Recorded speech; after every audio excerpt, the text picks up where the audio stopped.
but I'm more, my reaction was more in the direction of in general, the masses, the billions of people. Yes. Who are still have no clue. And just follow whatever. Yeah, and they have no clue about anything, because they are children. They have the inner child and they have children of their own.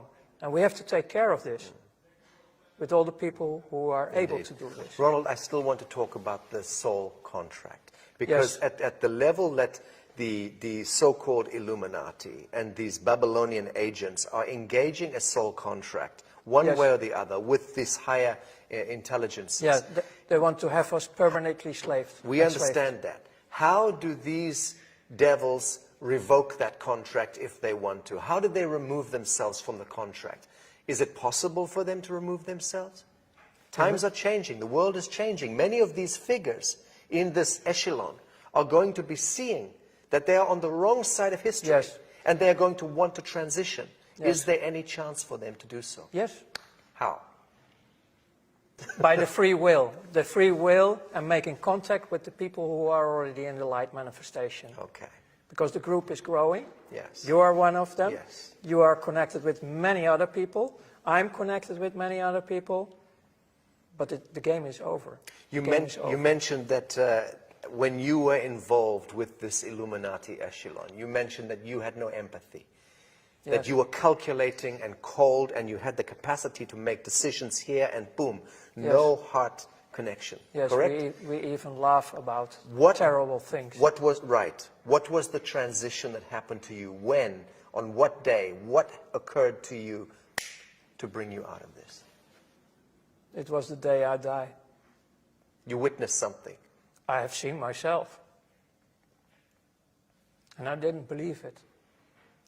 It was the day I started to be aware that I'm much more than just a slave serving an evil system. Bravo. There must have been an event, Ronald, that happened. What happened on that day? What triggered this? When you are out of your body, you don't want to come back, actually. Because you start to experience a completely different life, a different world. It looks like, I have seen parts of the new world, the world we are talking about, in the other dimensions. And they can look like this, but the grass of the green is different. If you look at grass, it's just an example.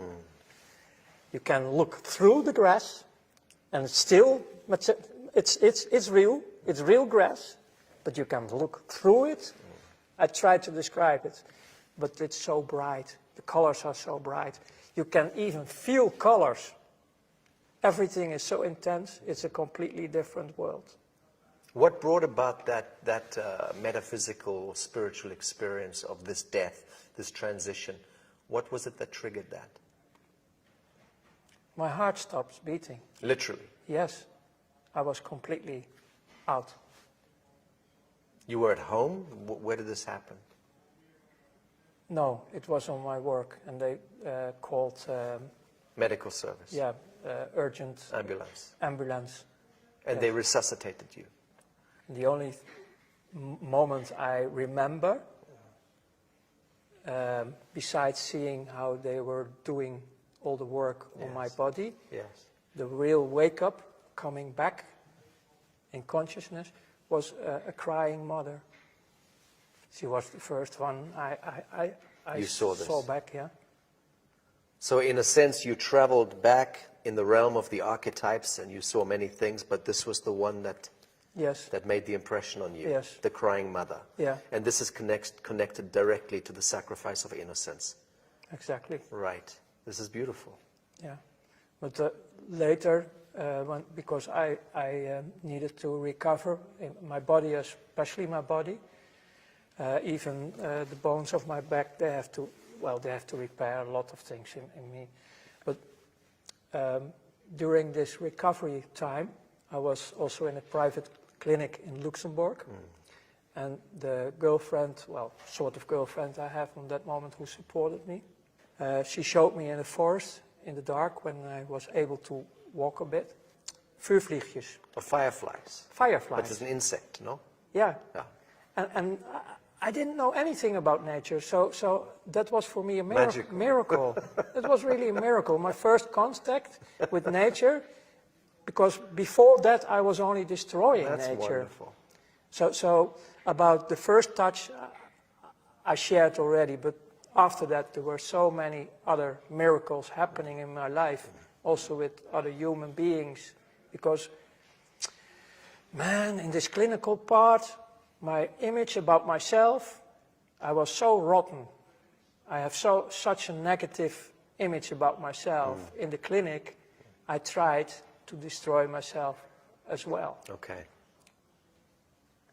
It was not happening.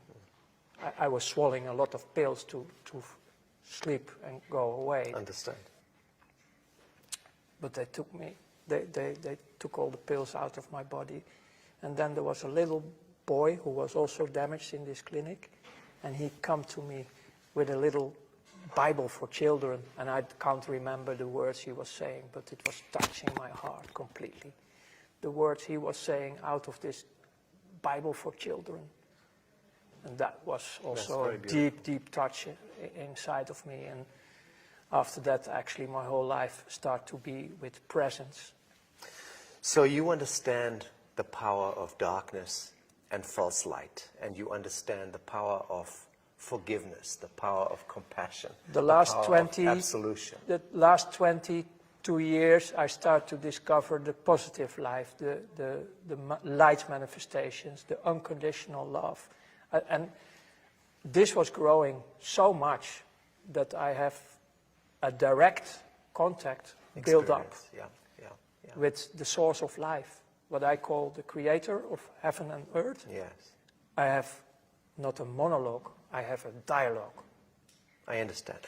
It's great. What brings us together in this world is a desire, a burning desire to end all of this shadow in our lifetime. Yeah, correct? that End is. this blood sacrifice, end this blood cult, Yes. end this usury, this control, this manipulation. And to prevent that the souls, Are remaining in the cycle.